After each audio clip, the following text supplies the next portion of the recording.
येन सर्वम् इदं ततं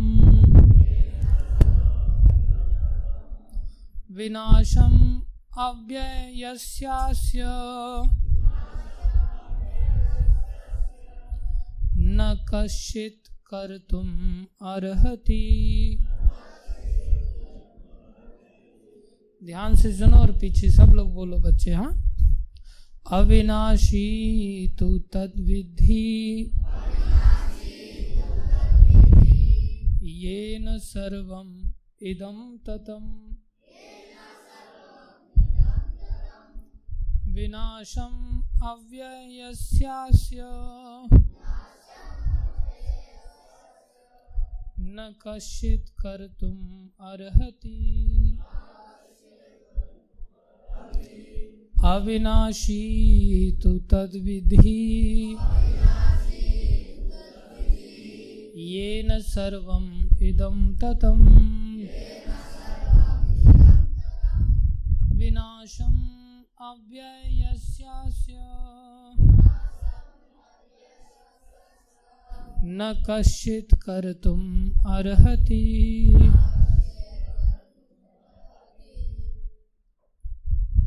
कोई पढ़ना चाहेंगे? अविनाशी तु तद्विद्धि येन सर्वम् इदं ततं विनाशम् अव्ययस्यास्य न कश्चित् कर्तुम् अर्हति। अविनाशी तु तद्विद्धि येन सर्वम् इदं ततं विनाशम् अव्ययस्यास्य न कश्चित् कर्तुम् अर्हति। अविनाशी तु तद्विद्धि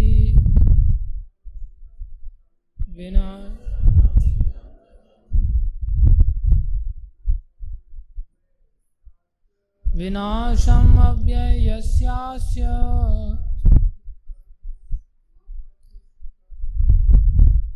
न कश्चित् कर्तुम् अर्हति। माताएं, अविनाशी तु तद्विद्धि येन सर्वम् इदं ततं विनाशम् अव्ययस्यास्य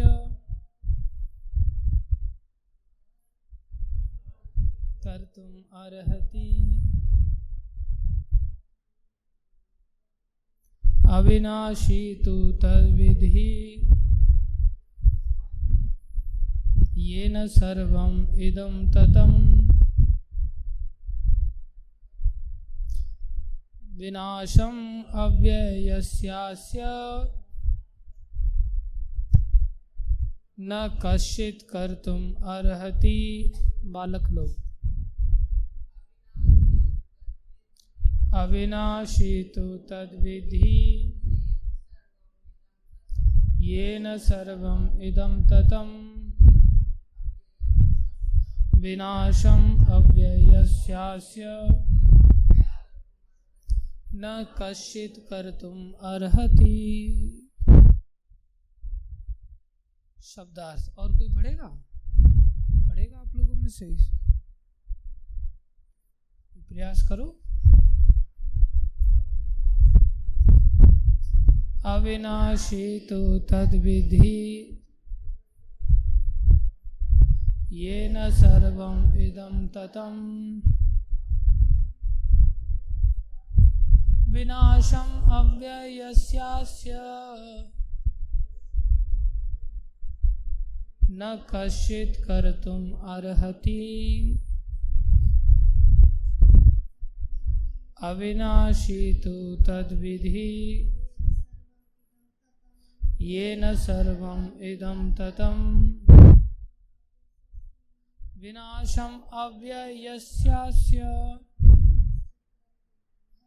न कश्चित् कर्तुम् अर्हति अविनाशी तु तद्विधि येन सर्वम् इदं ततम् विनाशम् अव्ययस्यास्य न कश्चित् कर्तुम् अर्हति।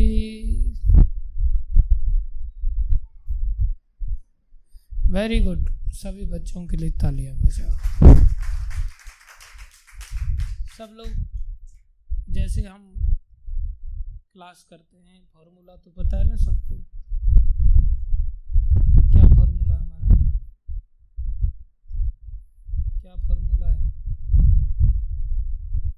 क्या पता है, बोल बोल। मैंने पूछा हमारा फॉर्मूला तो पता है ना क्लास करने का, कैसे करते हैं, पता है ना? नहीं पता? नहीं पता? पता है। क्या है फॉर्मूला हमारा? ध्यान से सुनना। ताली बजाओ सर। क्यों ध्यान से सुनना? क्योंकि बाद में हम क्या करते हैं, प्रश्न पूछते हैं, क्वेश्चन करते हैं। फॉर्मूला सबको पता है ना? जिसको नहीं पता अभी हाथ खड़ा कर दो, जिसे मैं समझा देता हूँ पहले ही। चलो बहुत बढ़िया, ध्यान से सभी सुनेंगे। शब्दार्थ अविनाशी, नाश रहित, तू लेकिन, तत् उसे, विधि जानो, येन जिससे, सर्वम संपूर्ण शरीर, इदम यह, ततम परिव्याप्त, विनाशम नाश, अव्ययस्य अविनाशी का, अस्य इस, न कश्चित कोई भी नहीं, कर्तुम करने के लिए, अर्हति समर्थ है। बहुत विशेष बातें भगवान कृपा करके बताएंगे इस श्लोक में, और आप लोगों ने जीवन भर उन बातों को कभी भूलना नहीं है। ठीक है? जय कृष्ण। सरवन ठीक है, भूलेगा तो नहीं ना? जो सारे शरीर में व्याप्त है उसे ही तुम अविनाशी समझो। उस अव्यय आत्मा को नष्ट करने में कोई भी समर्थ नहीं है। समझ में आया ना? अभी तात्पर्य पढ़ रहे, ध्यान से सुनना। तात्पर्य अर्चनीय, वंदनीय, प्रातः स्मरणीय शिल प्रभुपाद जी द्वारा। शिल प्रभुपाद की जय। इस श्लोक में संपूर्ण शरीर में व्याप्त आत्मा की प्रकृति का अधिक स्पष्ट वर्णन हुआ है। सभी लोग समझते हैं कि जो सारे शरीर में व्याप्त है वह चेतना है। प्रत्येक व्यक्ति को शरीर में किसी अंश या पूरे भाग में सुख दुख का अनुभव होता है, किंतु चेतना की यह व्याप्ति किसी के शरीर तक ही सीमित रहती है। एक शरीर के सुख तथा दुख का बोध दूसरे शरीर को नहीं हो पाता। फलतः प्रत्येक शरीर में व्यष्टि आत्मा है और इस आत्मा की उपस्थिति का लक्षण व्यष्टि चेतना द्वारा परिलक्षित होता है। इस आत्मा को बाल के अग्रभाग के 10,000वें भाग के तुल्य बताया जाता है। श्वेताश्वतर उपनिषद में 5वें अध्याय के 9वें श्लोक में इसकी पुष्टि हुई है। बालग्र शतभागस्य शतधा कल्पितस्य च भागो जीवः सविज्ञेयः सचानन्त तत्साच सचानन्त्याय कल्पते। यदि बाल के अग्रभाग को 100 भागों में विभाजित किया जाए और फिर इनमें से प्रत्येक भाग को 100 भागों में विभाजित किया जाए तो इस तरह के प्रत्येक भाग की माप आत्मा का परिमाप है। इसी प्रकार यही कथन निम्नलिखित श्लोक में मिलता है। केशाग्र शतभागस्य शतांशः सादृशात्मकः जीवः सूक्ष्म स्वरूपो अयम् संख्यातीतो हि चित्कनः।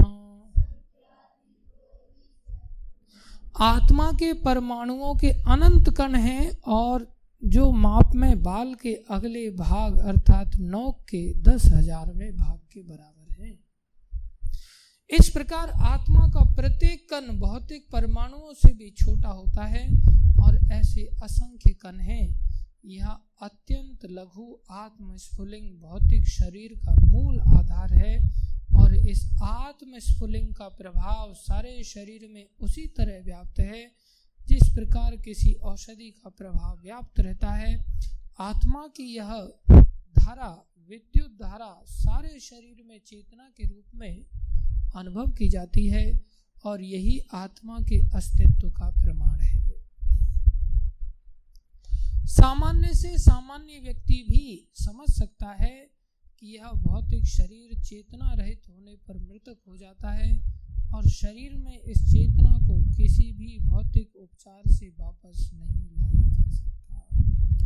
अतः यह चेतना भौतिक संयोग के फलस्वरूप नहीं है अपितु आत्मा के कारण है। मुंडक उपनिषद में भी सूक्ष्म परम आणविक आत्मा की एक और अधिक विवेचना हुई है। एषो अनुरात्मा चेतसा वेदितव्यो यस्मिन् प्राणः पंचधा संविवेश प्राणैश्चित्तं सर्वमोतं प्रजानां यस्मिन् विशुद्धे विभवत्येष आत्मा। आत्मा का आकार में अणुतुल्य है जिसे पूर्ण बुद्धि के द्वारा जाना जा सकता है। यह अणु आत्मा 5 प्रकार के प्राणों में तैर रहा है। प्राण, अपान, व्यान, समान तथा उदान यह हृदय के भीतर स्थित है और देहधारी जीव के पूरे शरीर में अपने प्रभाव का विस्तार करता है। जब आत्मा को 5 वायुओं के कल्मश से शुद्ध कर लिया जाता है तो इसका आध्यात्मिक प्रभाव प्रकट होता है। हठ योग का प्रयोजन विविध आसनों द्वारा उन 5 प्रकार के प्राणों को नियंत्रित करना है जो आत्मा को घेरे हुए हैं। यह योग किसी भौतिक लाभ के लिए नहीं अपितु भौतिक आकाश के बंधन से अणु आत्मा की मुक्ति के लिए किया जाता है। इस प्रकार अणु आत्मा को सारे वैदिक साहित्यिक ने स्वीकारा है और प्रत्येक बुद्धिमान व्यक्ति अपने व्यवहारिक अनुभव से इसका प्रत्यक्ष अनुभव करता है। केवल मूर्ख व्यक्ति ही इस अणु आत्मा को सर्वव्यापी विष्णु तत्व के रूप में सोच सकता है। अणु आत्मा का प्रभाव पूरे शरीर में व्याप्त हो सकता है। मुंडक उपनिषद के अनुसार यह अणु आत्मा प्रत्येक जीव के हृदय में स्थित है और चूंकि भौतिक विज्ञानी इस अणु आत्मा को माप सकने में असमर्थ हैं अतः उनमें से कुछ यह अनुभव करते हैं कि आत्मा है ही नहीं। व्यष्टि आत्मा तो निसंदेह परमात्मा के साथ साथ हृदय में है और इसीलिए शारीरिक गतियों की सारी शक्ति शरीर के इसी भाग से उद्भूत है। जो लाल रक्त कण फेफड़ों से ऑक्सीजन ले जाते हैं वे आत्मा से ही शक्ति प्राप्त करते हैं। अतः जब आत्मा इस स्थान से निकल जाती है तो रक्त उत्पादक संलयन फ्यूजन बंद हो जाता है। औषधि विज्ञान लाल रक्त कणों की महत्ता को तो स्वीकार करता है किंतु वह यह निश्चित नहीं कर पाता कि शक्ति का स्रोत आत्मा है। जो भी हो, औषधि विज्ञान यह स्वीकार करता है कि शरीर की सारी शक्ति का उद्गम स्थल हृदय है। पूर्ण आत्मा के ऐसे अणुकणों की तुलना सूर्य प्रकाश के कणों से की जाती है। इस सूर्य प्रकाश में असंख्य तेजोमय अणु होते हैं। इसी प्रकार परमेश्वर के अंश उनकी किरणों के परमाणु स्फुलिंग है और प्रभा या पराशक्ति कहलाते हैं। अतः चाहे कोई वैदिक ज्ञान का अनुगामी हो या आधुनिक विज्ञान का, वह शरीर में आत्मा के अस्तित्व को नकार नहीं सकता। भगवान ने स्वयं भगवद गीता में आत्मा के इस विज्ञान का विशद वर्णन किया है। आप सबको बहुत सारी बातें समझ में आई होंगी। आप सभी अच्छे विद्वान भक्त लोग हैं। मैं पूछूंगा, पहले थोड़ा मैं मंगलाचरण करता हूँ, तब तक आप सब लोग स्मरण करो, ठीक है? किस किस को जो जो बातें समझ में आई दिमाग में नोट करके रखना, उसको एक एक सेंटेंस में सबने बताना है, जिसको जो समझ में आया। आपस में तब तक ही घुसुर पुसुर कर सकते हो जब तक मैं मंगलाचरण करता हूँ, उसके बाद चीटिंग अलाउड नहीं है। ओम अज्ञानम तिमिरन्धस्य ज्ञानञ्जनशलाकया चक्षुरुन्मीलितं येन तस्मै श्री गुरुवे नमः। श्री चैतन्य मनोभीष्टं स्थापितं येन भूतले स्वयं रूप कदा मह्यं ददाति स्वपदान्तिकं। वन्देऽहं श्रीगुरु श्रीयुतापदकमलं श्रीगुरुन् वैष्णवांश्च। श्रीरूपं साग्रजातं सहगना रघुनाथान्वितं तं सजीवं साद्वैतं सावधूतं परिजनसहितं कृष्णचैतन्यदेवं श्रीराधाकृष्णपदान् सहगणललिता श्रीविशाखान्वितांश्च। हे कृष्ण करुणा सिंधो दीनबंधो जगतपते गोपेश गोपीकांत श्री राधा कांत नमस्तुते। तप्त कांचन गौरंगी राधे वृंदावनेश्वरी वृषभानुसुते देवी प्रणमामि हरिप्रिये। वाञ्छाकल्पतरुभ्यश्च कृपा सिन्धुभ्यैव च पतितानां पावनेभ्यो वैष्णवेभ्यो नमो नमः। जय श्री कृष्ण चैतन्य प्रभु नित्यानंदा श्री अद्वैत गदाधर शिवासादि गौर भक्त वृंदा। हरे कृष्णा कृष्णा कृष्णा हरे हरे, हरे राम राम राम हरे हरे। हरे कृष्णा कृष्णा कृष्णा हरे हरे, हरे राम राम राम हरे हरे। हरे कृष्णा कृष्णा कृष्णा हरे हरे, हरे राम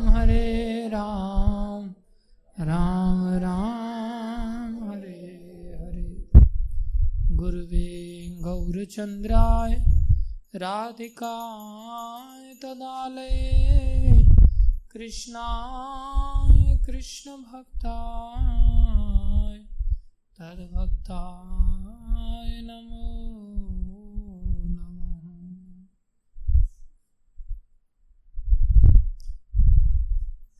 हरे कृष्ण। हाँ भाई तुम बताओ।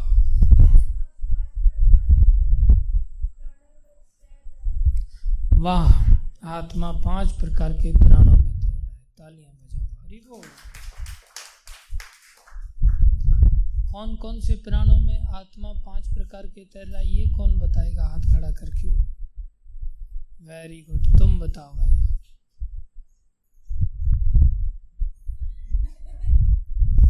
कोई नहीं, पढ़ के बोल।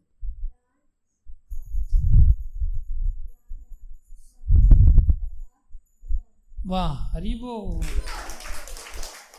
प्राण, अपान, व्यान, समान और उदान, ये 5 प्रकार के प्राण होते हैं।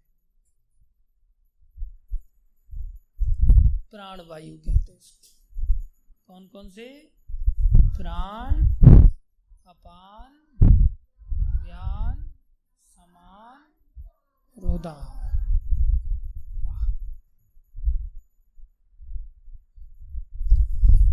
और तुम बताओ।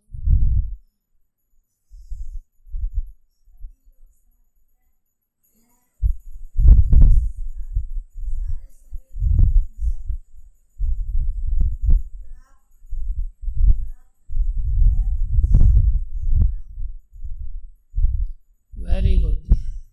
सब लोग ऐसा समझते हैं सारी शरीर में जो व्याप्त है वो चेतना है। वास्तव में ये चेतना आत्मा ही है। वाह, ताली। हाँ भाई।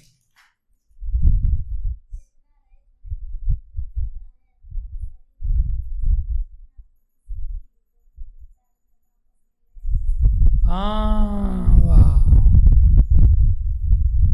चेतना रहित होने पर शरीर को क्या माना जाता है? मृत्यु मानी जाती है, और किसी भी प्रयास के द्वारा चेतना को वापस नहीं लाया जा सकता। मरे हुए आदमी को जिंदा कर सकते फिर? नहीं। Very good. ताली बजाएं कि नहीं? बजाओ बजाओ, ताली बजाओ। हाँ, जो शरीर में सारे व्याप्त है उसे ही अविनाशी समझो, जगत गुरु जी बता रहे हैं। Very good. हाँ भाई, कोई बिना पढ़े भी बोल सकता है कुछ? वेरी गुड, बोलो।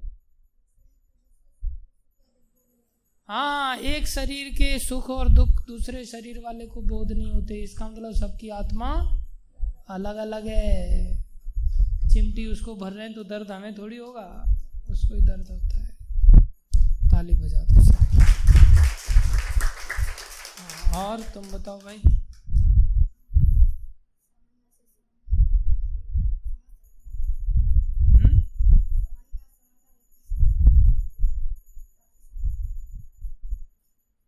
समझे नहीं, हम कहाँ से पढ़ रहे हैं? सामान्य से सामान्य व्यक्ति समझ सकता है कि यह भौतिक शरीर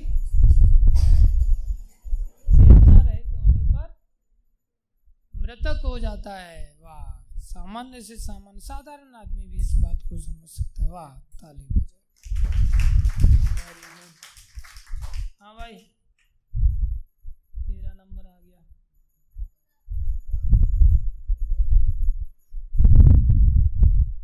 हाँ, देख के बोलते कोई बात नहीं, पीछे वालों को नहीं पता चल रहा है।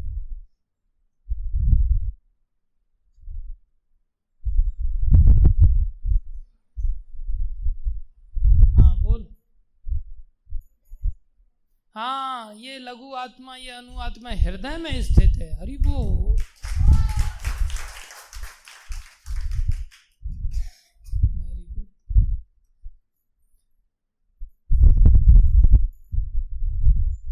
तुम बताओ।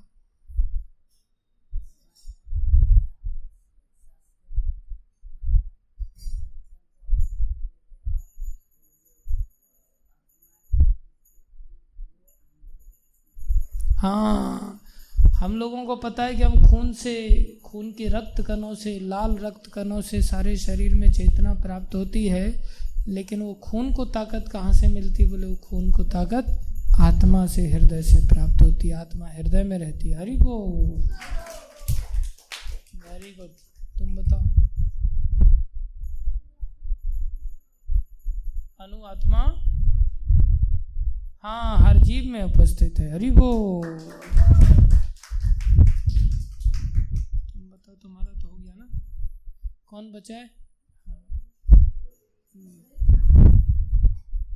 शरीर में हाँ आत्मा और परमात्मा साथ साथ रहते हैं। हरि बोल। यस, तेरे से आगे। हाँ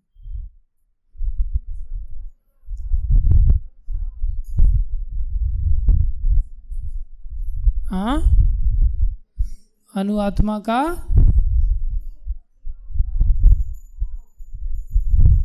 हाँ देखा जा सकता है। हरि बोल। अनु आत्मा सारे शरीर को प्रभावित करती है। हरि बोल। तूने बता दिया?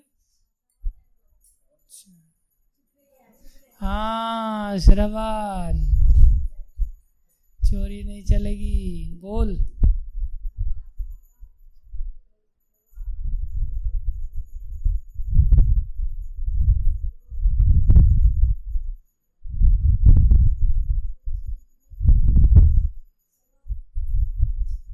ये तो मैं सुन लिया। उससे तेरी ओर से क्या है?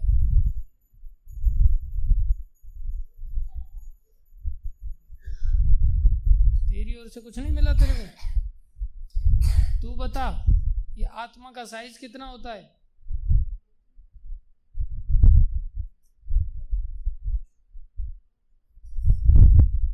तुम बताओ। नहीं पता तेरे को? तेरे से आगे। जय कृष्ण।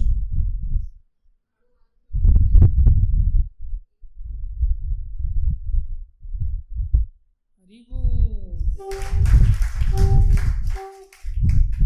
तुम बताओ।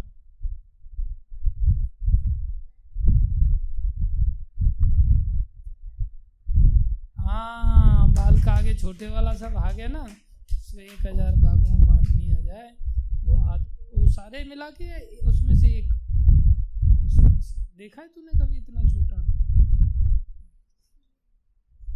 चलो हरि बोल। और कोई बड़ों में कुछ बताना चाहता है? सारे ही पॉइंट कवर हो गया। अच्छी बात है। अब कृपा करके जो भी 2 शब्द कहें, कृपा करके ध्यान से सुनो। एक बार एक बालक को पढ़ने के लिए उसके माता पिता किसी स्कूल में भेजते हैं, दूर कहीं। जैसे आप लोग अपने घर से यहाँ दूर पढ़ने के लिए आए हो ना, ऐसे भेजा गया। तो भेजा गया तो वो बालक क्या करने के लिए गया है वहाँ? पढ़ने के लिए। पढ़ने वाले बालक को दूसरा नाम क्या देते हैं? विद्यार्थी। वाह, क्या कहते हैं? स्टूडेंट। हिंदी में क्या कहते हैं? विद्यार्थी। हम थोड़ा हिंदी में बात कर रहे हैं अभी, तो क्या बोलते हैं उसको? विद्यार्थी। अर्थी माने ग्रहण करने वाला, विद्या माने विद्या, इसलिए विद्यार्थी उसका नाम पड़ा। अब वो वहाँ पढ़ने के लिए गया था, और बेचारा वहाँ जा कर के ऐसी दोस्ती उसकी हुई गंदे संदे बच्चों के साथ कि वो इस बात को भूल गया कि मैं कौन हूँ? विद्यार्थी। और वो सोचने लग गया, मैं तो यहाँ एक अतिथि बन के आया हूँ, विद्यार्थी होकर के अतिथि बन के आया हूँ, या मैं टूरिस्ट बन के आया हूँ, टूर करने के लिए आया हूँ, पिकनिक मनाने के लिए आया हूँ, मज़ा करने के लिए आया हूँ। तो उसका ऐसा सोचना ठीक है क्या? फिर वो कभी किसी दुकान पे जा कर के गुटखा खा रहा है, किसी पे चाय पी रहा है, किसी पे दारू पी रहा है, कहीं सिनेमा देख रहा है, कहीं मस्ती कर रहा है, कहीं झगड़ा कर रहा है किसी के साथ, और और ऐसा दिन भर करके वापस कमरे पे आकर के खा पी के सो जाता है। ऐसा करने पर उसको अभी कैसा लग रहा होगा? बहुत अच्छा लग रहा होगा, लेकिन आगे चल के कैसा लगेगा? बुरा लगेगा या बहुत बुरा? बहुत बुरा होगा। क्यों होगा बहुत बुरा उसके साथ? क्योंकि वो क्या नहीं कर पाएगा, जिस काम के लिए गया है वो काम नहीं कर पाएगा। पढ़ने के लिए गया है विद्यार्थी, तो उसको सबसे पहला काम, अगर वो भूल गया है कि मैं विद्यार्थी हूँ, तो उसको सबसे पहला काम क्या याद आना चाहिए? क्या याद करना पड़ेगा?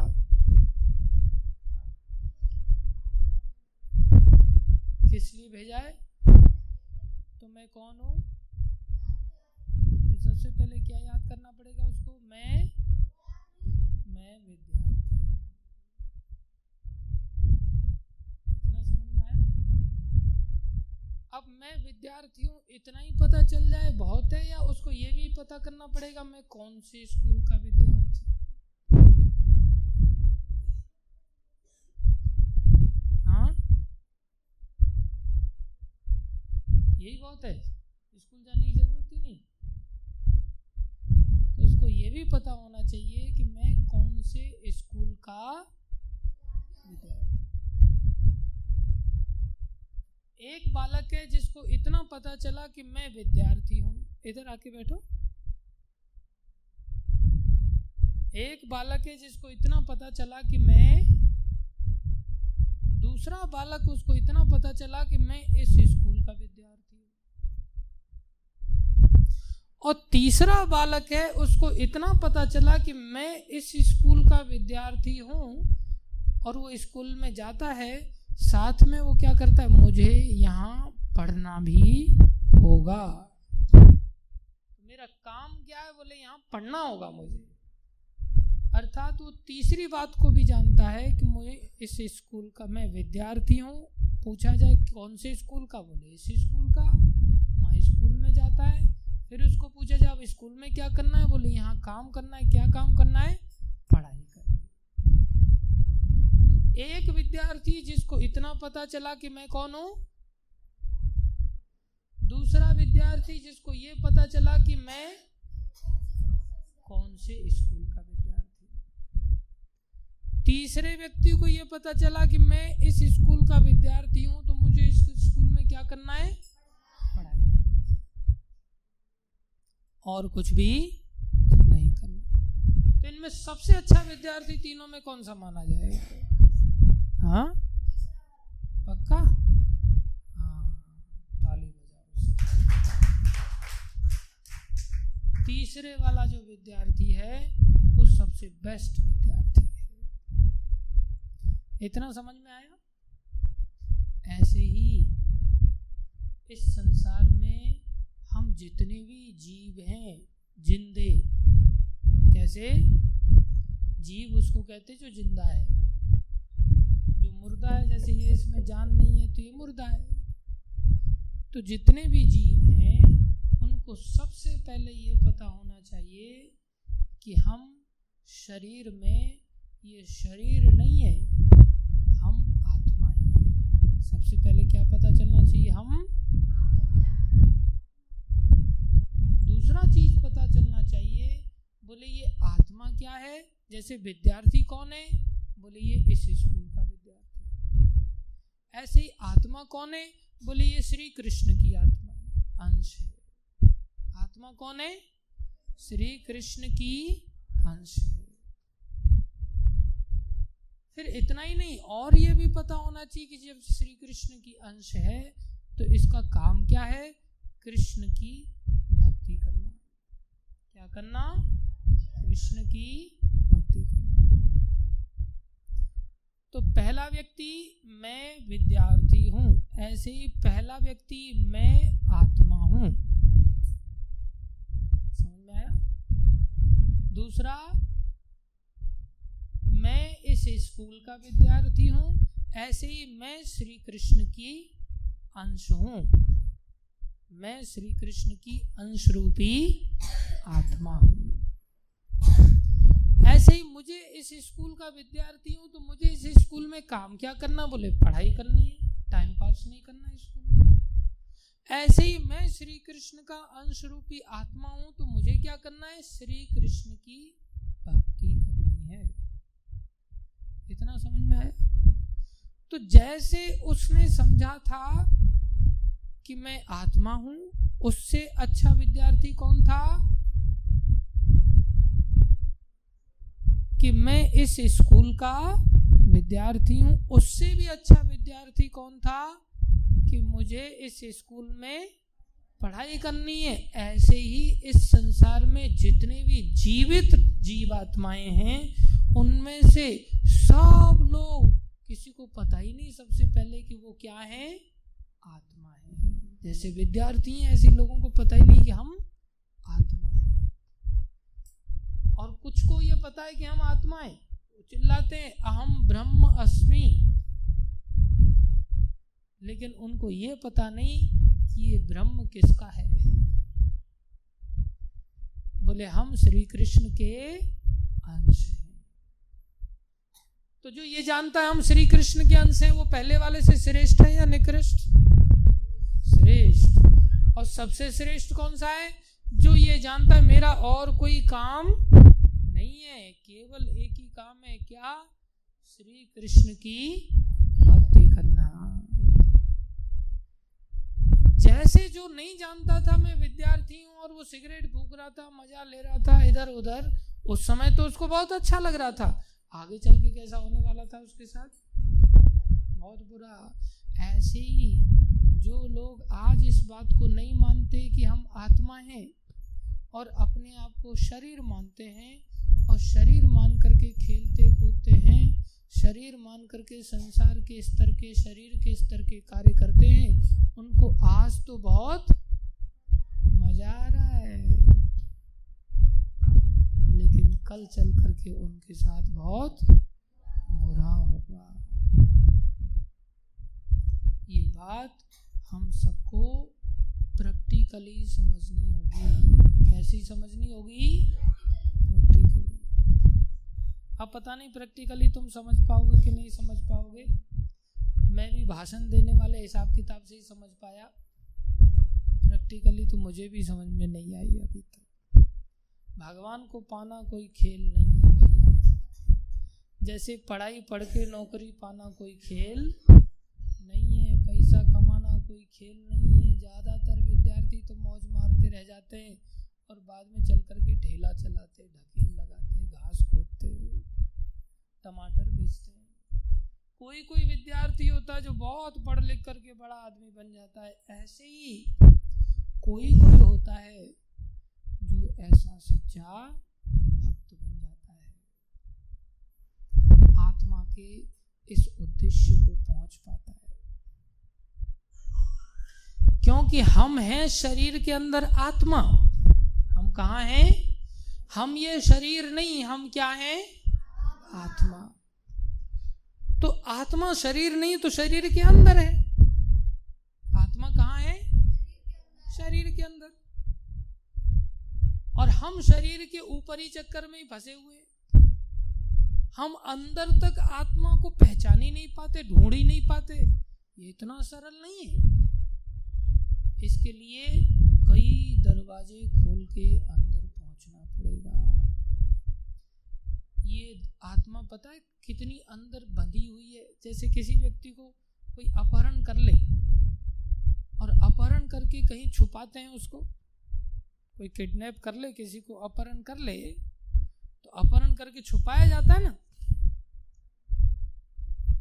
तो उसको अंदर वाले कमरे में छुपाते हैं, कहीं कोने में छुपाते हैं, है कि नहीं? ऐसे ही हम सबकी आत्माओं को अलग अलग शरीरों में कैद किया गया है। किसमें कैद किया गया है? अलग अलग शरीरों में कैद किया। अब 84 लाख प्रकार के शरीर तो हैं ही, और सब शरीरों में अपनी अपनी अलग अलग आत्माएं हैं। अब हमारे इस शरीर में भी कैद है आत्मा, कुत्ते के शरीर में भी कुत्ते की आत्मा कैद है। तो हमारा जो शरीर है इसमें एक शरीर के अंदर कैद नहीं है, ये शरीर दो शरीरों के अंदर कैद है। हमारी आत्मा कितने शरीर के अंदर कैद है? एक शरीर तो स्थूल शरीर, और इसके अंदर सूक्ष्म शरीर। कौन सा शरीर? और अगर थोड़ा बुद्धि लगाया जाए तो नीचे एक और शरीर होता है, उसको कहते हैं कारण शरीर। कौन सा शरीर? तो कितने शरीर के अंदर कैद हो गई आत्मा? 3 शरीर। कौन कौन से?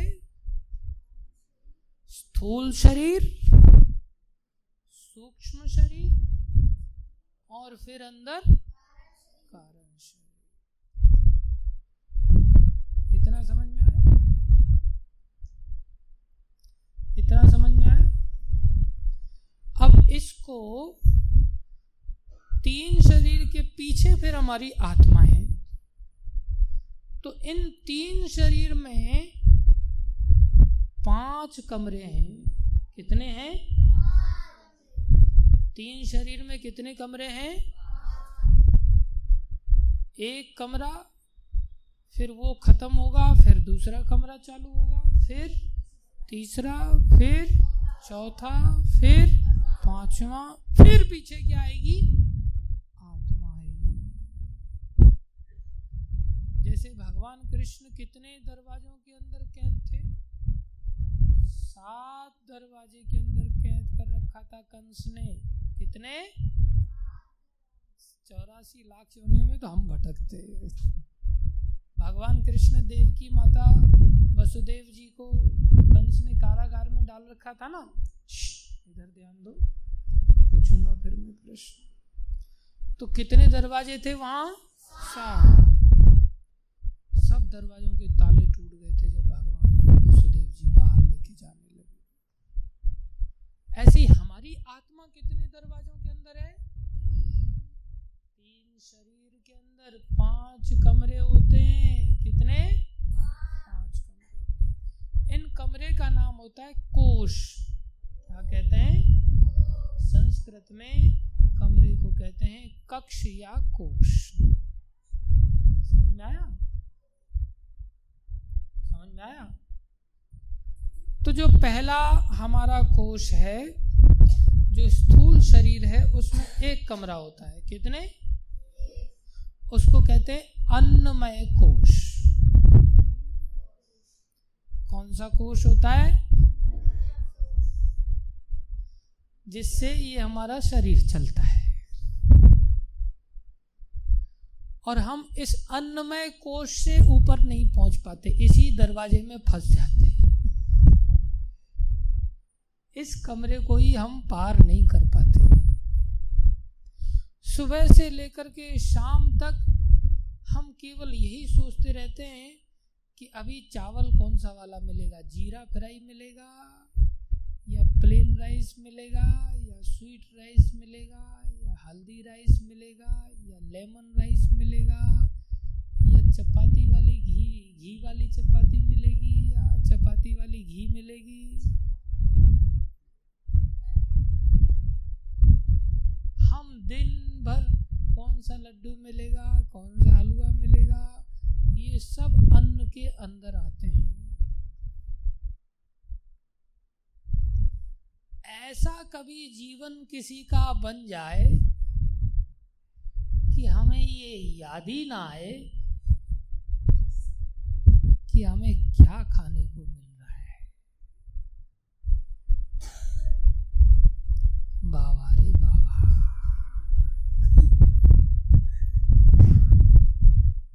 ऊपर से तुम पोपट की तरह कहते मैं आत्मा हूं, जैसे दिखाई दे गया उसको कि वो आत्मा है।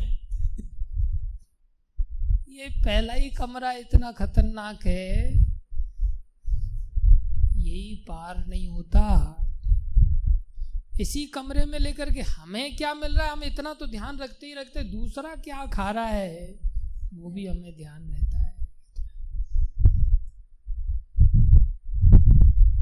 सुखदेव गोस्वामी कहते हैं क्या पेड़ों ने पत्ते देना बंद कर दिया है जो तुम इधर उधर खाने पीने की तलाश करते हो? तो क्या करें? बोले पत्ते खा लो। बोले चबाए नहीं जाते? बोले गर्म करके खा लो, जूस निकाल। लेकिन मांगो मत, और हम तो मांगते हैं और छाती अड़ा देते, थाली को घेर के खाते। एक आइटम कम पड़ जाता है तो पूरा दिन उसी का भजन होता है हमारा। तो हमारी आत्मा, अब सोचो भगवान कैसे मिलेंगे? अभी तो आत्मा ही नहीं दिख रही है। आत्मा के साथ भगवान को देखना और फिर भगवान की भक्ति करना इतना सस्ता नहीं है। कोई सोचते हम तो बच्चे हैं, हम तो कच्चे हैं। नहीं, ध्रुव महाराज ने क्या किया? थोड़े समय तो कैथा के फल खाए जो वृक्षों से नीचे गिर जाते थे, उसके बाद उन फलों को खाना भी बंद कर दिया, केवल पत्ते खाते थे। फिर केवल पानी पीते थे, फिर हवा भी बंद कर दिया उन्होंने।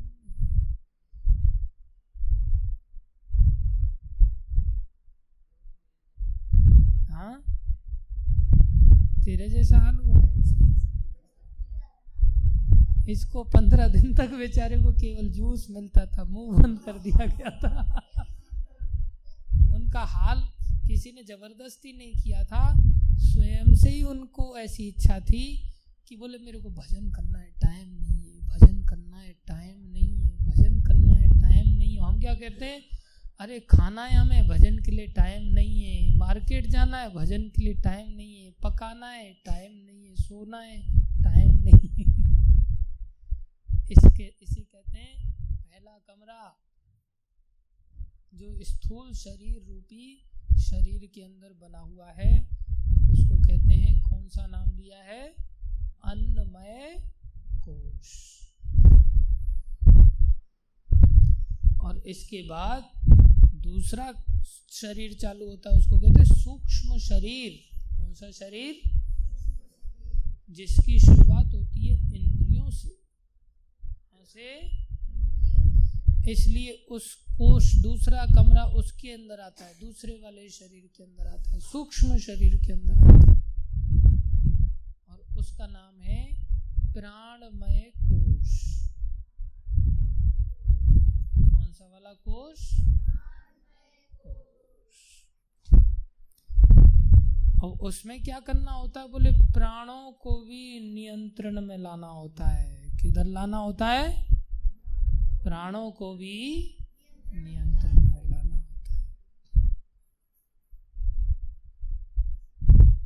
प्राण ऐसे नियंत्रण में आ जाते हैं कि हमारी एक एक जो वायु है इस कोश के अंदर, वो अगर नियंत्रित हो जाए, कौन कौन सी वायु? प्राण वायु, अपान वायु, व्यान, समान और उदान। ये 5 प्रकार की वायु हमारे नियंत्रण में आ जाए। हमें पता होना चाहिए कि हमारी सांस किधर जा रही है। ये दूसरा वाला कमरा है। अभी तो हमारी कोई भी वायु हमारे नियंत्रण में नहीं है।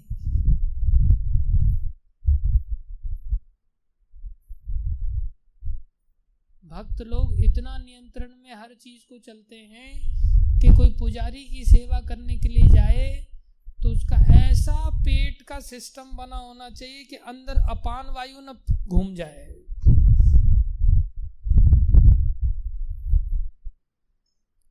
ऐसा होना चाहिए नेचुरली, ऐसा कंट्रोल्ड होना चाहिए सिस्टम। ऐसा नहीं कि रोक के बैठे हुए, नहीं, नेचुरली ऐसी शुद्धि।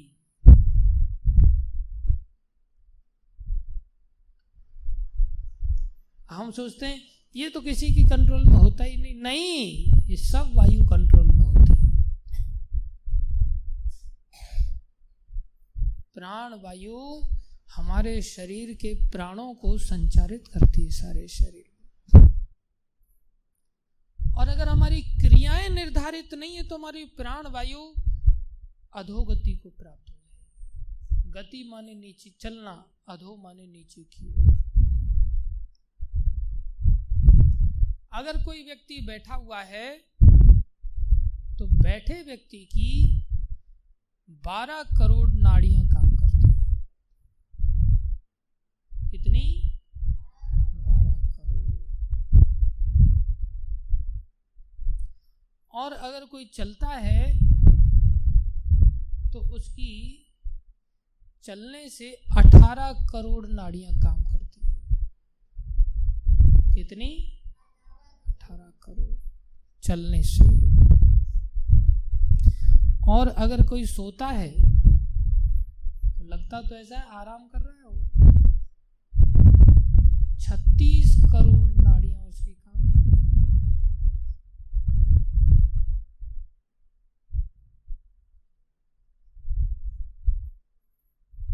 क्या करने में? सोने में। सबसे ज्यादा प्राणों का नाश सोने में होता है, बैठने और चलने की अपेक्षा।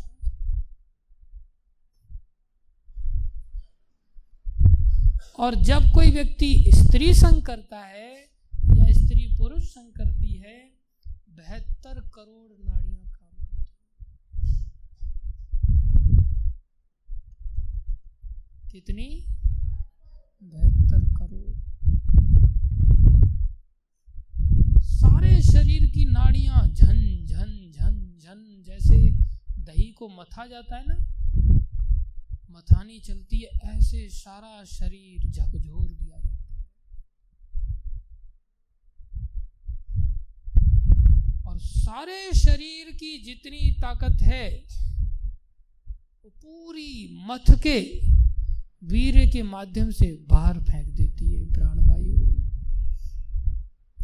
ये प्राणवायु ही है जो सारे शरीर की सामर्थ्य को स्त्री की रज के द्वारा, पुरुष के वीर्य के माध्यम से सारे शरीर की सामर्थ्य को बाहर फेंक देती है।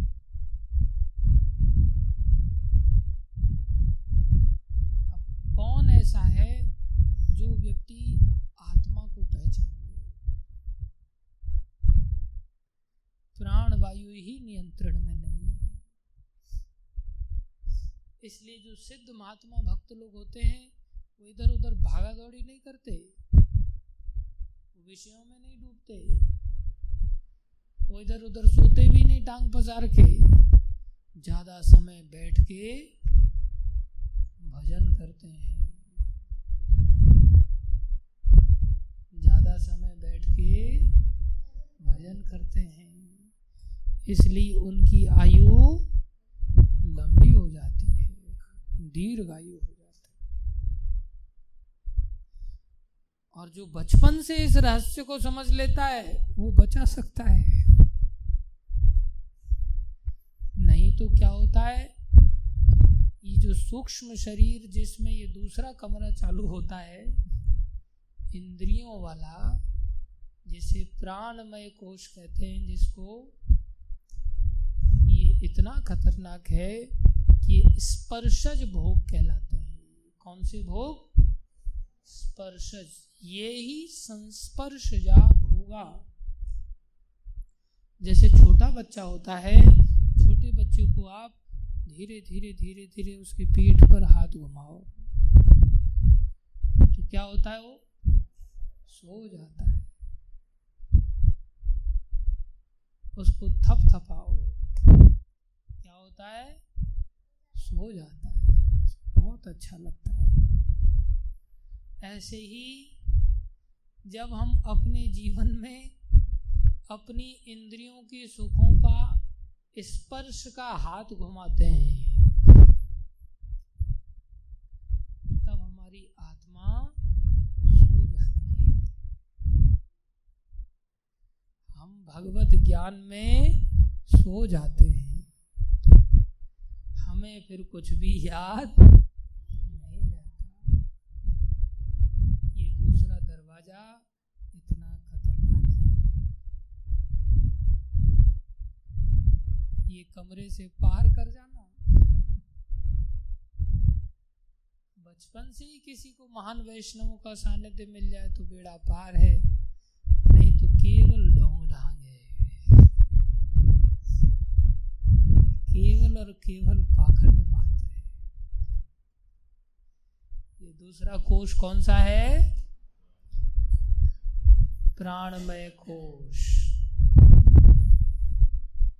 जिसमें प्राण हमारे नियंत्रण में नहीं आते, हम इनके द्वारा नियंत्रित रहते हैं। तीसरा कोश होता है, उसको कहते हैं मनोमय कोश। कौन सा?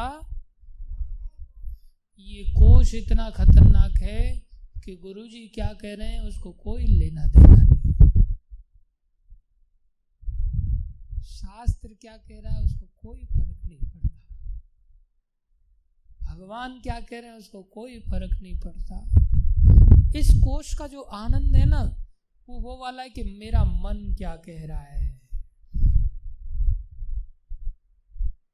इसमें वो ऐसा डूब जाता है कि अपने मन के अनुसार शास्त्र में ढूंढता है कि मेरे मन की बात शास्त्र में कहीं लिखी है कि नहीं लिखी है। अपने मन की बात वाला गुरु ढूंढता है कि मेरे मन वाला गुरु तो ये वाला है, इसलिए मैं इसको गुरु बना लेता हूँ। ये मन की चोरी है। इसलिए ये कमरा बाहर निकलना, पार कर पाना और कठिन। अन्नमय कोश में तो आदमी कितना खाएगा आखिरकार, 24 घंटे में 2-4 घंटे खा पी करके बेचारा विवश हो जाएगा। लेकिन प्राणमय कोश आदमी नहीं नियंत्रित कर पाता। मनोमय कोश तो और भी नियंत्रित नहीं हो पाता। और उससे एक और कमरा है आगे सूक्ष्म शरीर के अंदर। स्थूल शरीर के अंदर कौन सा वाला कमरा था?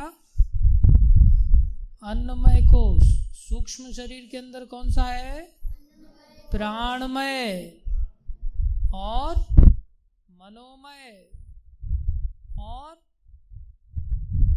तीसरा है सूक्ष्म शरीर में, उसको कहते विज्ञानमय कोश। कौन सा? ये अपनी बुद्धि वाला काम है। एक होता है मेरा मन ऐसा कह रहा है, मुझे पता नहीं सही क्या है गलत क्या है, लेकिन आदमी खुद ही वैज्ञानिक बन करके अपनी बुद्धि लड़ाता और चैलेंज करता, नहीं यही सही है जो मैं कर रहा हूं। वो कौन सा कोश है? विज्ञानमय कोश है। ये कौन से शरीर में पाया जाता है? सूक्ष्म शरीर में। तो पहले वाला शरीर स्थूल शरीर में, उसमें कितने कमरे? एक। कौन सा वाला? अन्नमय कोश। दूसरा सूक्ष्म शरीर, उसमें कितने कमरे? 3। कौन कौन से? प्राणमय, मनोमय और विज्ञानमय कोश। और उसके और पीछे कारण शरीर। कौन सा वाला शरीर? इसको भी सूक्ष्म शरीर ही कहते हैं, लेकिन ये सूक्ष्म शरीर जो हमने बताया मन, बुद्धि, प्राण वाला, इंद्रिय मन बुद्धि वाला, इससे भी आगे वाला है, उसको कहते हैं अहंकार वाला कारण। मिथ्या अहंकार ही हमारा इस संसार में कारण है गिरने का, इसलिए उसका नाम है कारण शरीर। उसमें एक कोश बना रहता है, उसको कहते हैं आनंदमय कोश। कौन सा वाला? जिसमें आदमी मिथ्या आनंद का भोग करता है। बोले ये अहंकार तो बड़े बड़े ऋषि मुनि भी नहीं छोड़ पाते, और उसके पीछे आती है ये वाली बात कि हम शरीर नहीं आत्मा है। थियोरिटिकली तो समझ सकते हैं, अविनाशी तु तद्विद्धि ये न सर्वम इदम ततम, बड़ी सरल भाषा में भगवान कृपा करके समझा रहे हैं। लेकिन भगवान ही इस बात को आगे भी समझा रहे हैं कि भाई ये 5 कमरे पार करने के बाद किसी को दिखाई दे सकता है कि हम ये शरीर नहीं, क्या है, आत्मा है। जब हम अपने अहंकार को भी समर्पित कर दें, ऐसे आज्ञाकारी बन जाएं, जिसमें हमारा भोजन समर्पित हो जाए, जिसमें हमारे प्राण समर्पित हो जाएं, जिसमें हमारा मन समर्पित हो जाए, जिसमें हमारी बुद्धि समर्पित हो जाए, और जिसमें हमारा आनंद भी समर्पित हो जाए, तब पता चला हम ये शरीर नहीं, आत्मा है। और फिर इतना समर्पित होकर के भौतिक संसार का चक्कर बंद हुआ और उधर चक्कर चालू हो, और उससे भी ऊपर उठें। लीन होने की जरूरत नहीं है, उससे ऊपर उठें और पता चला अहम ब्रह्म नहीं, ब्रह्मणो ही प्रतिष्ठा हम। भगवान कृष्ण कह रहे हैं उस ब्रह्म की प्रतिष्ठा मैं हूं, उस ब्रह्म का आधार मैं हूं। उस स्थिति में वो जाने, ओहो सुखदेव गोस्वामी की तरह नहीं, अहम ब्रह्मस्मि, और वो घूम रहे बिंदास, उनको ना भूख प्यास कुछ भी नहीं लग रहा है, क्योंकि आत्मा के स्तर पर है। लेकिन उस समय में पता चला ओहो श्री कृष्ण भी हैं, और फिर श्री कृष्ण की जानकारी मिलने के बाद फिर पता चला ओ कृष्ण की सेवा भी है, भक्ति भी है, अर्थात पढ़ाई भी है। तब हमारा दुखों का अंत, तब हम उस आनंद में आगे जाएंगे, और उसमें फिर आगे बढ़ेंगे कि अभी दास्य रस से ऊपर साख्य रस भी है, वात्सल्य रस भी है, माधुर्य रस भी है। तब रसों में प्रवेश होगा। और भैया अभ्यास तो मेरा बन गया है खाने का और सोने का। जब मेरा अभ्यास इतना भारी हो गया है सुबह से लेकर शाम तक बढ़िया बढ़िया अन्न खाने का और शरीर को फुलाने का, शरीर की टीप टाप करने का, शरीर को सुख सुविधाएं देने का, शरीर के अनुसार, और उससे ऊपर मेरा प्राणों का तो कोई लेन देन है नहीं। प्राण तो रात दिन इंद्रियां तलाश रही हैं कि इंद्रियों को मौका कहाँ मिल जाए, और जो धर्म है वही आज हमारे जीवन में बेधर्म बन गया है। धर्म है सत्संग करना, और सत्संग में ही कोई पुरुष स्त्री को ताक रहा है, कोई स्त्री पुरुष को ताक रही है, और इस प्रकार से मन में ही मनोमय कोश के लड्डू फूट रहे हैं। तो धर्मी क्या बन गया? विधर्म बन गया। कितना खतरनाक है।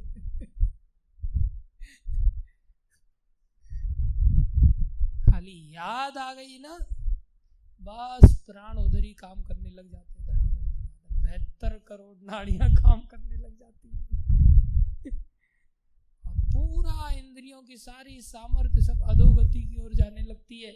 अब बोलो उसको आत्मा की अनुभूति कर लो भाई। इसलिए प्राय लोगों के प्राण मलमूत्र के माध्यम से त्याग होते हैं। तो भगवत अनुभूति होगी कहां से? अभी तो हमसे कमरे ही पार नहीं हो रहे हैं। इसलिए बचपन से ही अगर ये बात समझ में आ जाए और ऐसा कठोर अभ्यास चालू हो जाए कि न भोजन की चिंता सताए, न शरीर को गर्मी की चिंता सताए, न सर्दी की चिंता सताए, न बरसात की चिंता सताए। सच्चे भक्तों की बात हो रही है। हमें तो सब चीजें मिल जाए तब भी पूछने में बहुत मुश्किल होती है कितना नाम जप हो रहा है भाई। जैसे बहुत बड़ा उपकार कर दिया हमने, 2 4 6 माला 16 माला घुमा करके, शर्म नहीं आती अंदर झांक करके कि हमारी वास्तव में स्थिति क्या है।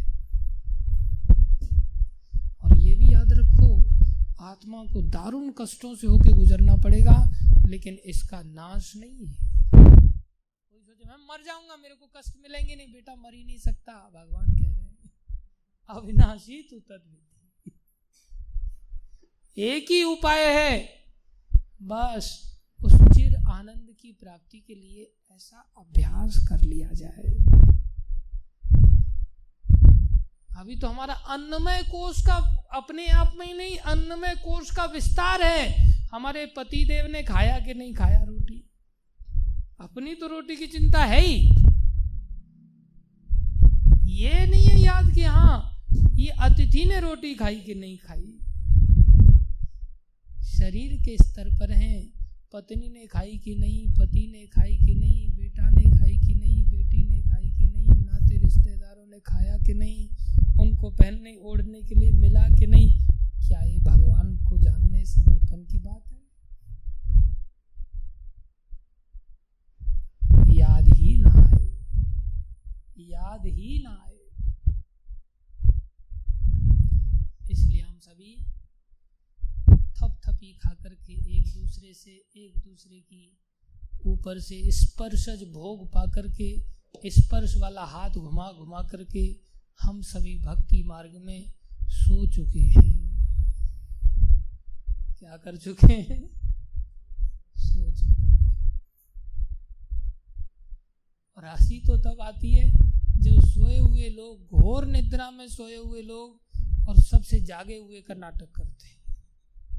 इतनी हंसी वाली बात है कि कैसा नाटक चल रहा है, पूरी तरह से अपने आप को कितना प्रदर्शित कर रहा है, कितना इसको अपने मान सम्मान की इच्छा है कि मेरे को प्रभु जी बोलना चाहिए, लोगों ने मुझे प्रणाम करना ही चाहिए। मुझे ये पोस्ट क्यों नहीं मिली अभी तक, मैं तो इतना एलिजिबल हूँ, मैं तो इतना कुछ कर सकता हूँ।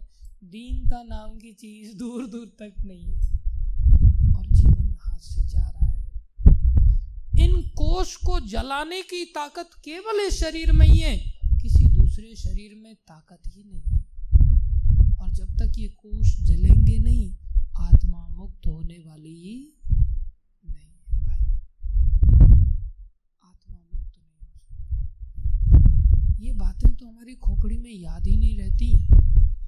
जलाना के बजाय हम इन कमरों का साइज बढ़ाने में लगे रहते, इस कमरे को थोड़ा और चौड़ा कर दिया जाए, अन्नमय कोश को थोड़ा और बढ़ा दिया जाए, मनोमय कोश को थोड़ा और बढ़ा दिया जाए, प्राणमय कोश को थोड़ा और अनियंत्रित कर दिया जाए। और कैसे बुद्धू बन के बैठा रहता हूँ मैं सोचता हूँ बस भगवान तो मिलने ही वाले हैं। बस नहीं, हम अपने आप को आत्मा रियलाइज कर पाए ना, उसी समय भगवान की अनुभूति हो जाएगी। भगवान की अनुभूति दूर नहीं है। इसलिए बच्चों, आप लोग बहुत भाग्यशाली हो। आप लोग चाहो तो ऐसा अभ्यास कर सकते हो कि अधिक से अधिक समय हम सीधी भक्ति की क्रियाओं का लाभ ले पाए। खूब ताकत के साथ, जोर जोर से, उत्साह के साथ मंगल आरती करनी चाहिए। चाहे टांग टूट जाए, चाहे सर फट जाए, लेकिन जोर से चिल्ला करके, कूद कूद करके मंगल आरती करेंगे।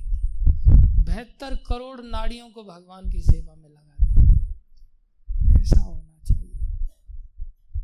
कुछ भी हो जाए, तुलसी आरती करेंगे ही करेंगे। इनकी कृपा से ही हम फटाक से जला पाएंगे। आज्ञा का पालन, चाहे जान चली जाए, आज्ञा का पालन करेंगे ही करेंगे। अभी पता है ये सब बाकी के कोष अभी सोए हुए हैं। काम का कोष सोया हुआ है अभी। चाहे तुम सोते सोते पार कर सकते। बड़े हो गए ना, फिर आंखों को नियंत्रित करना बहुत कठिन हो जाता है। आधा तो आदमी ऐसे ही खोखला हो जाता, फिर उसमें ताकत ही नहीं बचती।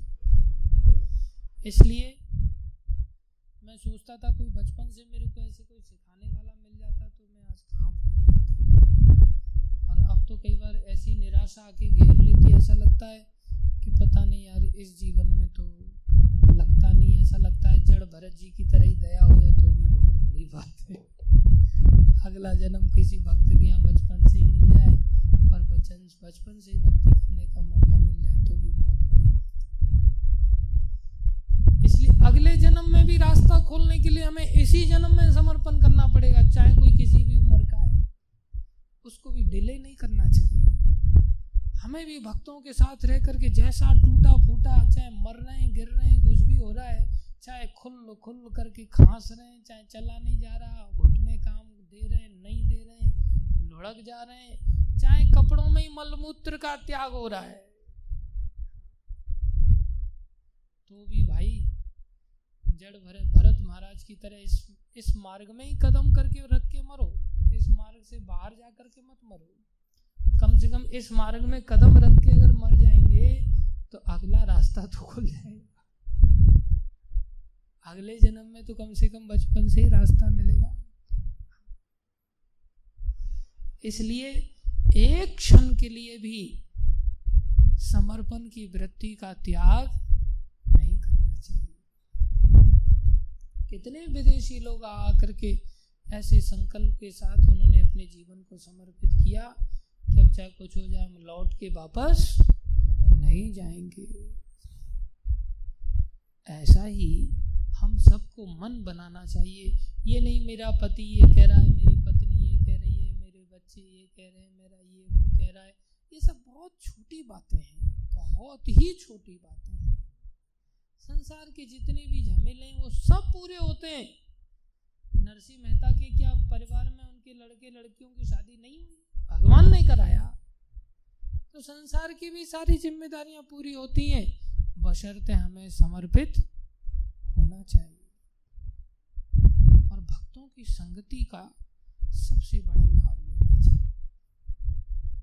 भक्तों की संगति में ये नहीं कि ढोंगी भक्तों की संगति, अब जैसे आप लोग मेरे साथ बैठे हो यहाँ, मैं ऐसे फालतू में बड़बड़ा रहा हूँ, हृदय में तो कोई चीज़ ऐसी है नहीं, लेकिन मेरे जो गुरुजी हैं वो बड़े अच्छे भक्त हैं। उनको अपनी भी बहुत, अपने आप में तो शुद्ध भक्त हैं, दूसरों की बहुत चिंता सताती है। दूसरों को क्या गंद खाने में पड़े हुए और बिल्कुल हृदय से एक्सपीरियंस्ड भाव से वो ऐसी बातें करते। जैसे यमुना आचार्य कहते हैं कि जब भी मेरे मुंह में कभी काम का विचार आता है मेरे मन में, तो मेरे होठ सिकुड़ जाते हैं और मेरे को थूकने की इच्छा होती है। हम भाषण देते समय काम की निंदा कर सकते हैं, लेकिन अंदर हृदय की स्थिति ऐसी नहीं। लेकिन मैंने महाराज को देखा है, उनकी हृदय की स्थिति ऐसी ही है। वो भगवत चर्चा में उनका हृदय खिल जाता है, उनका विरह सताता है, रुदन करने लगते हैं। और जब काम की चर्चा करते तो एकदम से मुंह सिकुड़ जाता है। सिकोड़ना नहीं पड़ता उनको मुंह एकदम से सिकुड़ जाता है, क्या गंदगी में पड़े। और हमें अगर काम की चर्चा हो जाए तो फिर मुंह में पानी आ जाता है। चार लोगों के सामने गर्दन झुका करके छुपाने का प्रयास करते हैं। अभ्यास इतना ज्यादा, उनको भक्ति का अभ्यास इतना ज्यादा है। ऐसे वैष्णवों का जब हम सानिध्य पाते हैं तो उनके हृदय की जो भाव तरंगे हैं हमें भी हिला देती हैं। इसलिए ये जीवन वैष्णव सानिध्य के लिए है। अगर कोई इतना शुद्ध नहीं तो भी हमें अपने से श्रेष्ठ वैष्णव का सानिध्य तो कुल मिला के करना ही चाहिए, और कोई दूसरा उपाय है ही नहीं, केवल सत्संग। और सत्संग नहीं है तो सब केवल और केवल सोना है थपथपी की हम कई बार आशा रखते हैं। लोगों से मोबाइल भी ले लो ना तो भी दूसरों के मोबाइल से थपथपी मांगते रहते हैं, भैया उसको फ़ोन करो, उसको फ़ोन करो, उसको फ़ोन करो। फिर बोलते हैं अच्छा वो ऐसा कह रहा है, अरे मूर्ख को तुम फ़ोन ही क्यों कर रहे हो। लेकिन हम सबको थपथपी चाहिए ना, स्पर्श चाहिए, और स्पर्श के कारण हम डूब जाते हैं, आध्यात्मिक ज्ञान से सो जाते हैं, और सो करके फिर हमें कुछ पता नहीं चलता हमारे लिए सही क्या है और हमसे बड़ा विज्ञानी फिर हम किसी को मानते ही नहीं। हम सोचते मेरा इस तारीख को टिकट है, बस सीधा भाषण देते हैं, इस तारीख को मेरा टिकट है। अच्छा भैया, रेड कारपेट बिछाया जाएगा, आपकी टिकट है उस दिन जाने के लिए मंदिर से पूरा बाहर रेलवे स्टेशन तक, और रेड कारपेट का आप उपयोग करके बैंड बाजे के साथ चले जाएंगे। क्या जीवन है। अरे सारा संसार मर गया हमारे लिए, हम केवल भगवान के भक्तों के लिए जीवन जीना। आप सब कृपा करो, भगवान से सब प्रार्थना किया करो, और रोज सब प्रार्थना किया करो कि मेरा हृदय ऐसा बन जाए, और अगर मेरा बन गया ऐसा तो फिर आप लोगों से तो मैं करवा लूंगा, चिंता मत करो। तो मेरी चिंता ज़्यादा करो, अपने लिए प्रार्थना मत करो इतनी, मेरी प्रार्थना किया करो भगवान से कि मेरा हृदय ऐसा बन जाए, मैं अपने आत्मा के स्तर पर पहले आ जाऊं, फिर आप सबके पीछे हाथ धो के पड़ जाऊंगा मैं, आप चिंता मत करो, सबकी गारंटी फिर मैं ले लूंगा। श्रील प्रभुपाद की